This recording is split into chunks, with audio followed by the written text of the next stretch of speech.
You know the image, right? Markets are in a total free fall. Panic is everywhere. But then there's this picture of the wealthy investor. Just calm, collected, maybe even seeing a bargain where everyone else sees ruin. But is that for real? Today, we're going to tear down that myth and uncover the surprising system the ultra-wealthy actually use to get through a crisis. So that's the big question, isn't it? Is their advantage just a different psychology? I mean, are they just wired to be emotionless about money?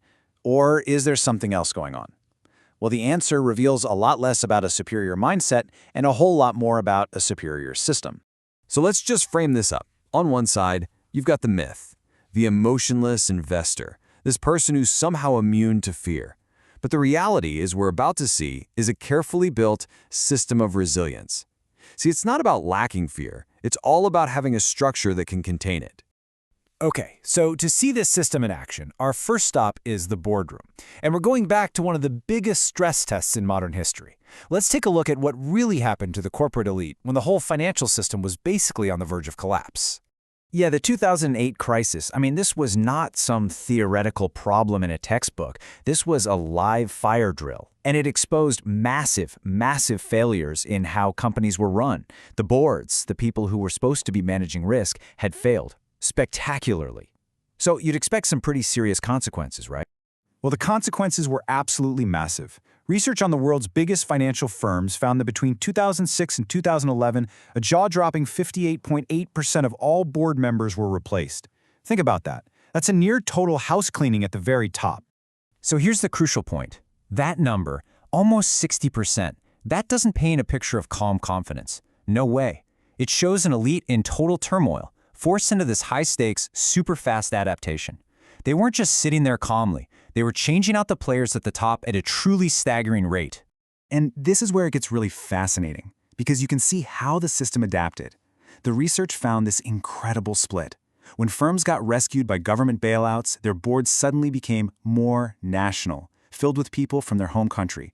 But when they were rescued by raising new private money, often from global markets, their boards became more international. The system literally changed its shape based on who was writing the check. This quote from the study's author really just nails it. For all their global reach, the crisis forced a lot of these huge corporations right back into the arms of their home countries. The so-called global elite was, in many cases, forced to retreat and rely on good old national support to survive.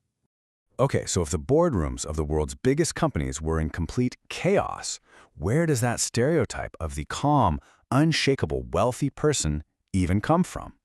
Well, to answer that, we have to look away from public companies and dive into the private world. This is where we find what you could call the architecture of calm. We're talking about family offices. These are basically private professional organizations that are set up for one purpose: to manage the giant fortunes of the ultra-wealthy. They're the real operational core of this system of resilience. So are these people fearless? Not even close. A recent KPMG survey shows they are extremely aware of risk. What are their top concerns? Well, as you can see, cybersecurity is number one, followed really closely by the domestic economy, geopolitical shifts, and the global economy.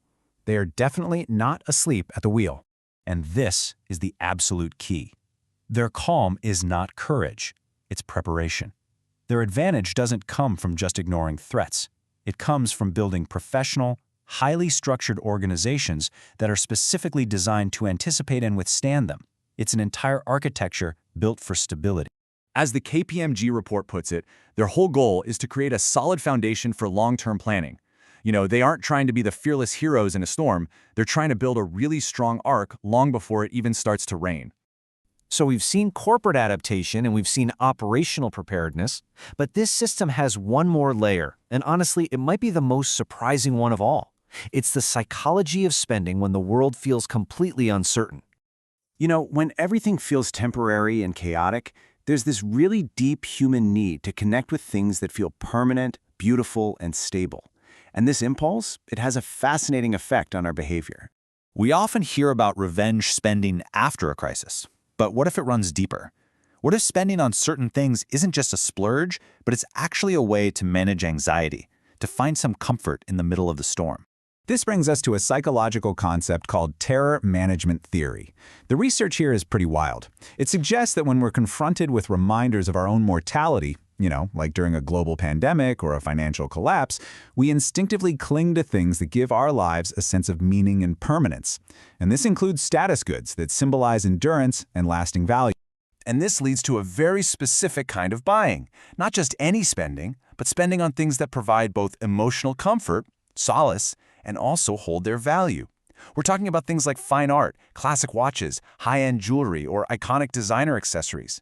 They do two jobs at once. They're a psychological defense and a financial preservation tool.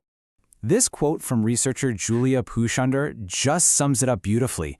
In a world that feels like it's shifting under our feet, these items offer a perceived permanence.